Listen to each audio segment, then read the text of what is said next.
Hello friends. So this is going to be a video on Cygnus or Swan constellation. Okay. And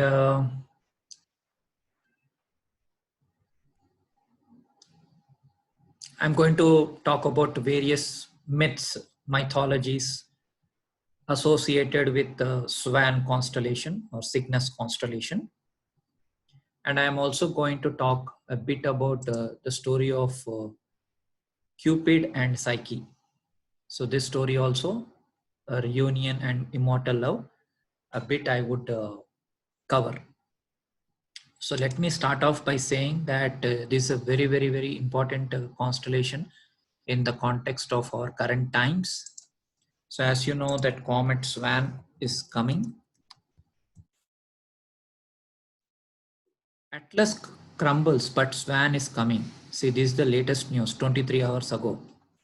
So what is a Swan?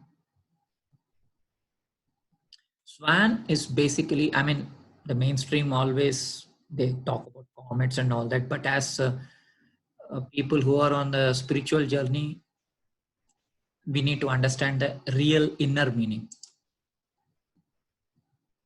In Greek mythology, there are 4 characters known as Cygnus. English word swan comes from Indo-European root word swan or to sound. Swan. So like, there was a famous cricketer in UK. His name was also Swan. Of course, he's still alive. So he was not was, he still is. Son. Resonate.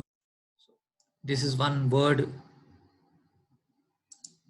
which we keep listening in spiritual circles. Resonate. Sonic, sonnet, sound. Unison, sonar, sonant, sonata, sonorous, consonant, dissonant, resound. All these are related to this constellation Swan. Swans spend a lot of time swimming on lakes. Okay. In Sanskrit, it is called hamsa. So hum. So that is a sound which we make when we are doing pranayama or meditation or breathing exercise.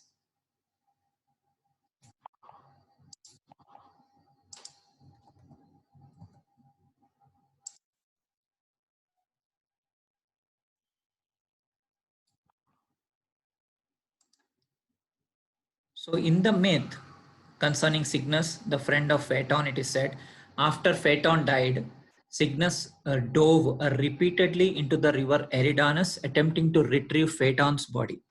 So this Phaeton is same thing as photon or light. And Eridanus, I have already talked about, is the river which is flowing towards the North Pole, the mystical river. Swans. In mythology, Zeus transformed himself into a swan in order to seduce Leda. And they had a children, which is nothing but twins of Gemini.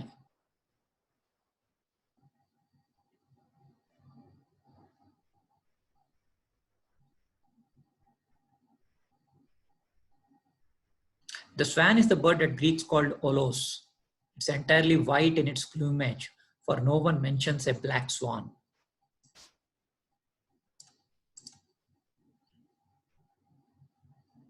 People say that in Hyperborean regions, that is North Pole, Hyperborea, when musicians are singing to sitaras or chitara, swans come flocking in large numbers. So there is a direct link with North Pole.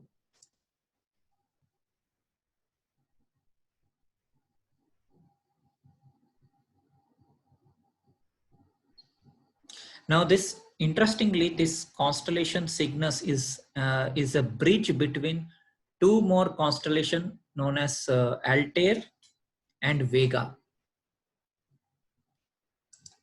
So this is Vega.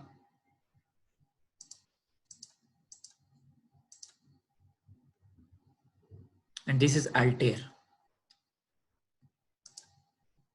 This is Lyra. So Vega constellation is in Lyra or the music.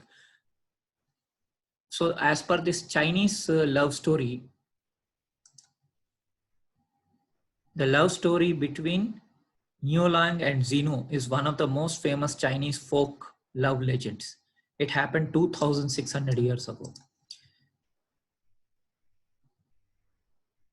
So both of them lived, but what happened was they were separated by the goddess because the girl was actually from the heaven. So her mother actually created the Milky Way and separated them. They lived a happy life and gave birth to 2 children. Unfortunately, the goddess soon found out the fact that daughter married a mortal. See, I'm talking even about Chinese folklore.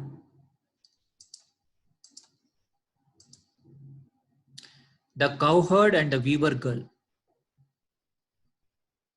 See, the tale of the cowherd and the weaver girl is a love story between symbolizing the star Vega and Niulang or Altair. So I have Mercury in Vega and Venus in Altair. So this is a direct story directly connected to me. Their love was not allowed, thus they banished to opposite sides of the heavenly river symbolized by Milky Way. See the Milky Way. So once a year on the 7th day of the 7th lunar month, a flock of magpies would form a bridge to reunite the lovers for one day. So one day of, 1 year of the humans is one day of gods, as you know. And the similar kind of story is there in Cupid and Psyche. So as per this story, which was given to me by my good friend Angel,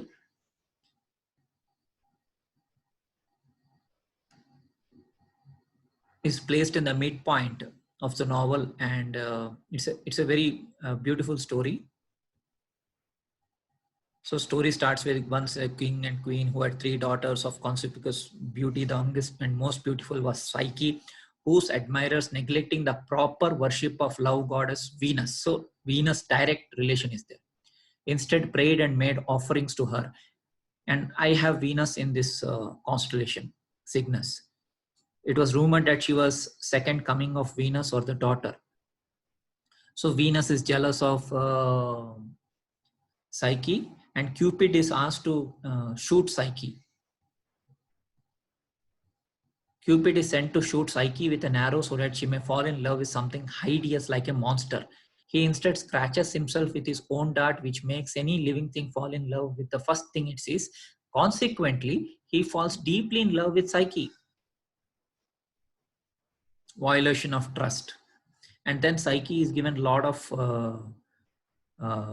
tasks and tests, and she is punished by Venus. A lot of trials. She even goes to the underworld. The last trial Venus imposes on Psyche is a quest to the underworld itself. So as souls, we are like that Psyche, right? Psyche word is the root word for psychology, subconscious mind, conscious mind. So we had to literally go through the various levels of the psyche. So she used to take a box and obtain a dose of beauty to Persephone, who's the queen of the underworld. So she overcomes all the challenges, and then there is a reunion and immortal love. Cupid's wound was healed and became a scar. He came flying, he finds Psyche, and then they are married. So this is that picture. It looks a bit like, Indian mythology as well. So in Indian mythology, there is a swan which takes back the 2 lovers, Rama and Sita, back to paradise or Garden of Eden or Ayodhya. It's a similar thing which I'll make in a Hindi video in detail. So this swan constellation actually joins this Vega in Lyra and this bird. This bird is symbolized by the girl Venus, and Lyra is symbolized by boy Mercury. And Mercury and Venus together are Lakshmi Narayan, or Cupid and Psyche reunion, and then Niulang and Zeno, a mortal man and an immortal girl. So all are joining. So I will share these links. You can go through them. Thanks a lot.